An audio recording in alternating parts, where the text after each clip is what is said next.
Good afternoon, good evening, good morning, beautiful community. Some of you have asked me to comment on what Andrei Kartapolov has said, and he is the head of the Russian Duma Defense Committee. And he said that private businesses should chip in buy their own air defenses. Let's quote him. They're fairly inexpensive, and they're a means of combating unmanned aerial vehicles that every self-respecting corporation can purchase and install at its facilities. Ukrainians know roughly where our air defense facilities are, and it's possible for them to launch a drone along the route so that it not only goes around the terrain but also bypasses our air defense areas.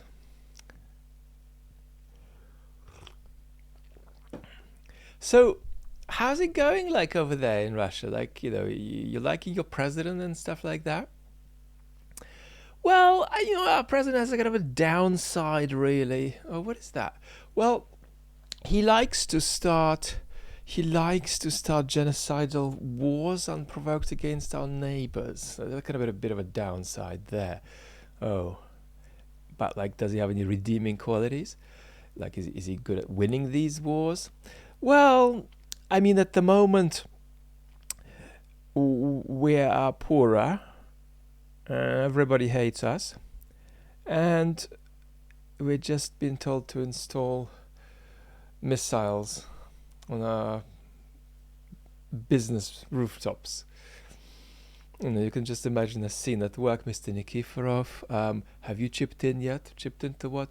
Just collecting, just collecting for the office rocket. The office rocket? Yes, Mr. Nikiforov, you're on the top floor, so you're going to have to pay more. So, I mean, what can we say about that? I think the first thing you say is that insofar as this means anything, it's a kind of a commentary on the informality, in the bad sense, the informality of the state, right? So we often talk about this fluid, imitative nature of Russian authoritarianism, with a kind of mafia-like quality to many of the machinations of the state. And so this just evokes an image of people who, have come from criminal behaviors in 1990s St. Petersburg, thought they could do them in the Kremlin, and now they think they can make global politics like that too. But the deeper point here is about the dangers of authoritarianism to the neighbors of authoritarian states. I mean, because that get your own rocket stuff is a commentary on an extraordinary internal degeneration within a state. And the point is, the nature of the state, the fact that it's a certain kind of autocracy, poses special dangers to the world around. And you might say, well, come on, what are you talking about? Democracies go around, do bad, destructive wars that kill thousands of people. Isn't that true? Yes, it's true. But there are buts that are very significant. If a democracy sustains, it can always self-correct up to a point or swing back in a different direction. And democracies at their most toxic are toxic far away from home, but they try to not allow domestic life to be turned into a complete calamity, right? And so states that are open to such an extraordinary disintegration of affairs within their borders are obviously more dangerous. And this is not just a principle, it's an historical lesson. It's a lesson about Russia. We could apply it to other states, and we should apply it to future thinking about China. we were basically thinking Mr. Putin is doing that. Is he Alexander II? Is he Alexander III? Well, that just affects the Russians. And then there were the images that we saw from the Chechen wars.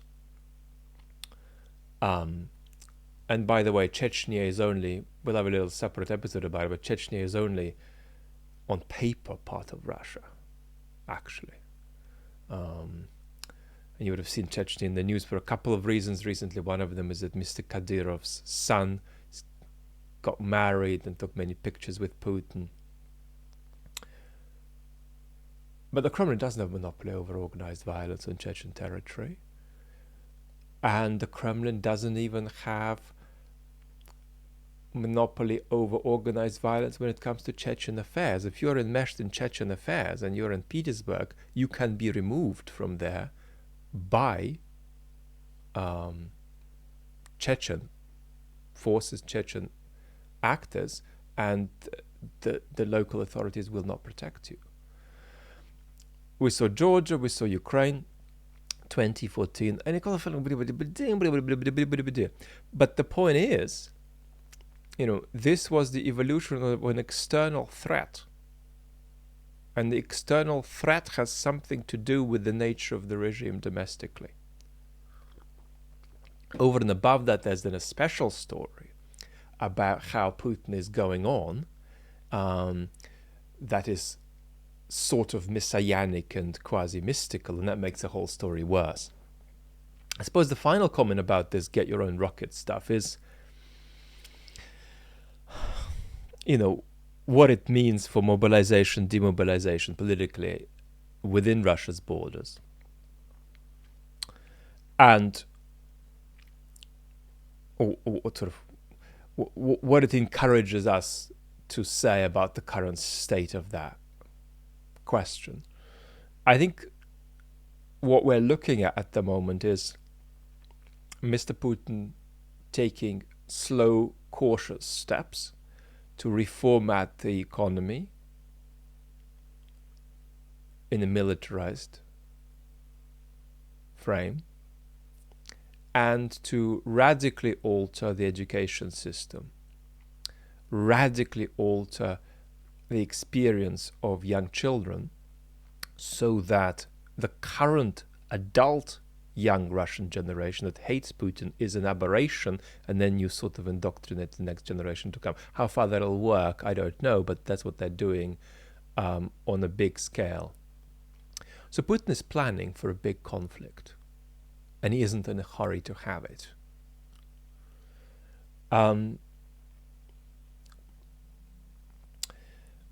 But he is not in a hurry to have it. It is a very important qualifier there, because he has got several escalatory options available to him domestically. Right? He can do more mobilization than he's doing. He can activate the society a bit more than he's doing at the moment. And he is leaving that in reserve, right? Which indicates that he's thinking in the medium term about this. He's thinking about where the West is going to be with its support 2 years from now. And this takes us to this very important question that I want to have a separate conversation with you about, which is Putin going to stop unless he's stopped? Or is he only going to stop if he's stopped? Well, and I probably recommend that second interpretation. But just as an excuse to talk about the political mobilization in Russia, the political mobilization, demobilization in Russia, as an excuse to talk about that I think is what this stupid story with rockets on your roof leads us to say. Going to be back soon with many more conversations and something very soon indeed on the main channel. Lots of love for now. Bye-bye.